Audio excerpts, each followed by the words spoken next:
İçinde bulunduğumuz Ramazan ayı birçok zenginliklerle imani açıdan ibadetlerimizi çoğaltıp Rabbimize olan yakınlığımızı artırma bakımından birçok zenginliklerle dolu. İşte onlardan bir tanesi oruç, bir tanesi teravihlerimiz, birlikte olduğumuz teravihlerimiz, konu olarak ayrıca Kur'an-ı Kerim'in bu ayda inmiş olması ve ayrıca Kadir Gecesi'nin bu ayda olması ve bu ayın önemli özelliklerinden Resulullah Efendimiz sallallahu aleyhi ve sellem'in de sünnet-i seniyyesinden ve hiç terk etmediği sünnet-i seniyyesinden bir tanesi de itikaf konusu. Peygamber aleyhissalatü vesselam Ramazan'ın son 10 gününde itikafa girerdi. İtikaf da şudur, mescide çekilip dünya ile alakasını kesip, dünyalık işlerle 10 günlüğüne alakasını kesip ibadete yoğunlaşmak demek camide. Özellikle camide cami adabının, caminin gerektirdiği hususların dışında dünyevi olarak herhangi bir şeye dalmadan doğrudan hep zamanımızı ibadetle geçirmek manasına gelir. Yiyip içme ve abdest ihtiyacı dışında caminin dışına çıkmadan camide kalmak manasına gelir. Bunu her yıl Peygamberimiz Efendimiz sallallahu aleyhi ve sellem Ramazan'ın son 10 gününde yapıyordu. Son 10 gününde itikafa giriyordu ve ibadet ediyordu.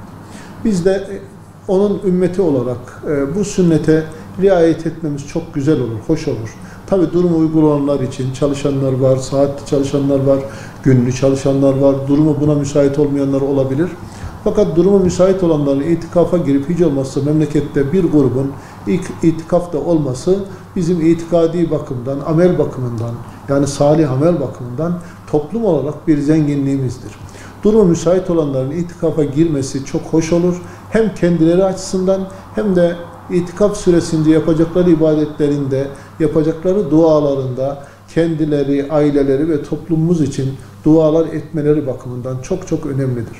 Ramazan'ın son 10 gününde Bingöl'ümüzde 3 camimizde itikaf yapılacak. İtikafa biz izin alacağız. Onlardan bir tanesi Mevlana Camimiz, bir tanesi Kültür Mahallesi'nde Kültür Camimiz, bir de Mirzan Camimiz. Bu 3 camimizde itikaf yapacağız. İtikafa girecek vatandaşlarımızın müftülüğümüze bilgi vermeleri gerekiyor. Kendilerinden müracaat almamız gerekiyor. O müracaatlarıyla birlikte isimleri bizde, müftülüğümüzde bulunacak ve kendileri ibadetlerini yapacaklar. Biz de itikaf için ilgili yerlere bilgi vereceğiz. Çünkü cami 24 saat açık kalacağı için oraların yerine göre bazen ihtiyaçlarının çeşitli bakımlardan gerek güvenlik gerekse ibadet edenlerin huzuru bakımından o tedbirleri almak için itikafa girenlerin bilgilerinin bizde bulunması gerekiyor.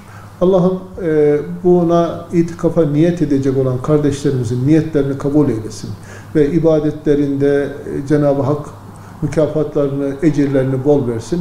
Nice nice Ramazanlarda bu mühim ibadeti, mühim sünnet-i seniyyeyi yerine getirmeyi Cenab-ı Hak dileyenlere lütfeylesin inşallah.